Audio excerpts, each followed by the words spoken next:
America के राष्ट्रपति Donald Trump का बड़ा बयान सामने आया है। ट्रंप ने स्पष्ट रूप से कहा है कि वे नहीं चाहते कि एप्पल के प्रोडक्ट भारत में बने। उन्होंने एप्पल कंपनी के सीईओ टिम कुक से कहा कि भारत में फैक्ट्रियां लगाने की जरूरत नहीं है। मैं नहीं चाहता हूं कि एप्पल के प्रोडक्ट वहां बनाएं। इंडिया अपना ख्याल खुद रख सकता है। एप्पल सीईओ के साथ हुई इस बातचीत की जानकारी ट्रंप ने गुरुवार को कतर की राजधानी दोहा में बिजनेस लीडर्स के साथ कार्यक्रम में दी। ट्रंप ने कहा कि एप्पल को अब अमेरिका में प्रोडक्शन बढ़ाना होगा। वहीं ट्रंप ने कहा कि भारत ने हमें ट्रेड में जीरो टैरिफ डील की पेशकश की है। उन्होंने कहा कि भारत हमसे ट्रेड में कोई चार्ज नहीं लेने को तैयार है। And we have Apple, as you know, it's coming in.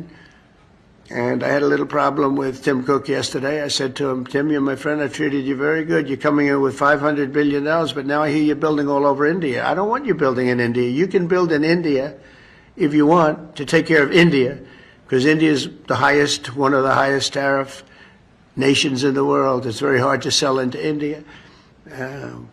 And they've offered us a deal where basically they're willing to literally charge us no tariff.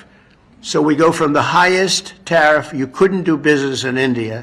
We're not even a top 30 in India because the tariff is so high, to a point where they have actually told us, I assume you too, Scott, you were working on that also, that there will be no tariff, right? Would you say that's a difference? They're the highest, and now they're saying no tariff. But I said to Tim, Tim, look, we've treated you really good. We put up with all the plants that you built in China for years. Now you got to build us. We're not interested in you building in India.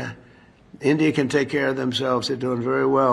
We want you to build here, and they're going to be upping their production in the United States. Apple. So Apple's already in for $500 billion, but they're going to be upping their.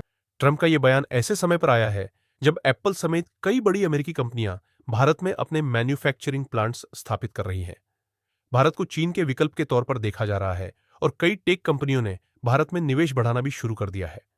गौरतलब है कि Apple ने पिछले कुछ सालों में भारत में अपने उत्पादन को काफी बढ़ाया है। आईफोन की असेंबली अब भारत में की जा रही है। फॉक्सकॉन, विस्ट्रॉन और पेगाट्रॉन जैसी कंपनियों ने तमिलनाडु, कर्नाटक और आंध्र प्रदेश में बड़े प्लांट्स लगाए हैं। ट्रंप का बयान भारत के लिए एक चुनौती की तरह देखा जा सकता है, क्योंकि भारत सरकार लगातार विदेशी निवेश को आकर्षित करने की दिशा में काम कर रही है। मेक इन इंडिया अभियान के तहत सरकार चाहती है कि भारत ग्लोबल मैन्युफैक्चरिंग हब बने। अब सवाल यह उठता है कि क्या एप्पल जैसी कंपनियां ट्रंप के दबाव में आकर भारत में निवेश रोकेंगी, या भारत के पास ऐसा आकर्षण है कि वो ग्लोबल कंपनियों को बनाए रख सके। ट्रंप का बयान निश्चित ही भारत अमेरिका आर्थिक संबंधों पर असर डाल सकता है। आने वाले दिनों में देखना होगा कि एप्पल और अन्य टेक दिग्गज इस पर कैसी प्रतिक्रिया देती हैं।